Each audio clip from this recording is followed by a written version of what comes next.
nusu ya ulimwengu wote. So maybe let's say from Nairobi to Kisii. Pengine kutoka Nairobi hadi Kisii. While truth is just putting on its shoes.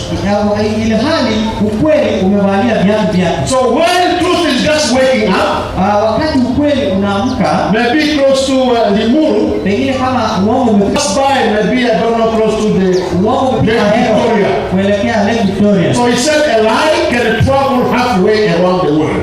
Uongo unaweza tembea sehemu nusu kuzunguka ulimwengu. While truth, wakati huo ukweli ukivaa viatu vyake. We need to know. Tunastahili kujua. Christ told us. Yesu alituambia that when we have truth, it will set us free. Wakati tuko na ukweli utatufanya tuwe huru. But when we are not in the truth, wakati hatumo ndani ya ukweli, we become slave of the one yet we have been liberated already. Tunakuwa watumwa wa huo uongo ambao tulikuwa tumekwisha ujua hapo awali. So beloved today, kwa hivyo wapendwa, wakati let Micaiah be a lesson for us. Yesu Mikaya awe funzo kwetu. Faithful servant of God, na mtumishi mwaminifu wa Mungu. Let you know that in the shaking moment, wewe ujue wakati wa kutikiswa, that's the time when things get hard. Wakati huo mambo yanakuwa magumu. But let me tell you, hebu niwaarifu, there are people who are seeing the light in the Seventh-day Adventist Church today. Kuna watu wanaona mwanga unapita. And I know this also happening in Kenya and any other places. Najua pia haya yanatendeka hapa Kenya na sehemu nyinginezo. There is a drive leading people from where they were to come to the truth, where in the Seventh-day Adventist Church. Kuna msukumo ambao unaondoa watu mahali walipokuwa hadi kuwaleta kwa ukweli wa kanisa la Waadventista.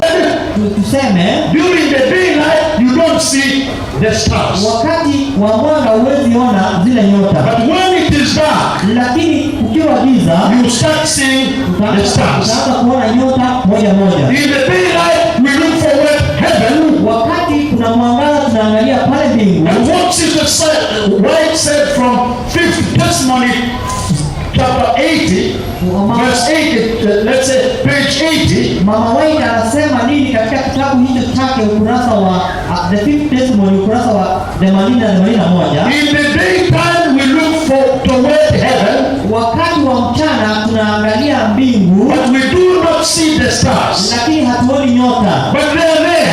Lakini ziko pale. Fixed in the firmament. Zimewekwa pale kwenye anga. But the eye cannot distinguish them. Lakini macho yetu hawezi kuona nyota hizo. In the night we behold they giving luster. Umekuwepo na unakuja. People are looking for the truth. Watu wanatafuta ukweli. This is the truth which has set us free. We have accepted the Seventh-day Adventist message. Ndio ukweli ambao utatuweka huru na tumeamua kumfuata Yesu Kristo. Like Micaiah said, vile Mikaya alisema, what God will tell me, that is what I will speak. Yale anayosema. Where are the prophets of today? Wapi manabii wa leo wa sasa? Do you want to be among them? Je, ungependa kuwa mmoja wao? You can stand. Unaweza kusimama.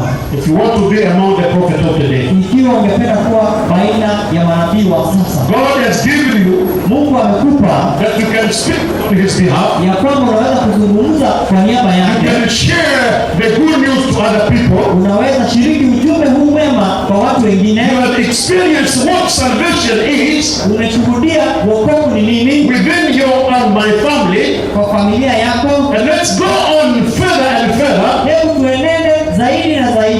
Because we'll have an impact on those around us as you have done. Kwa sababu tutafikia wale wengine vile tumewafikia. Let's pray. Our Heavenly Father, we want to thank you. This is the time we come to you humbly to know truth. As Jesus Christ has come,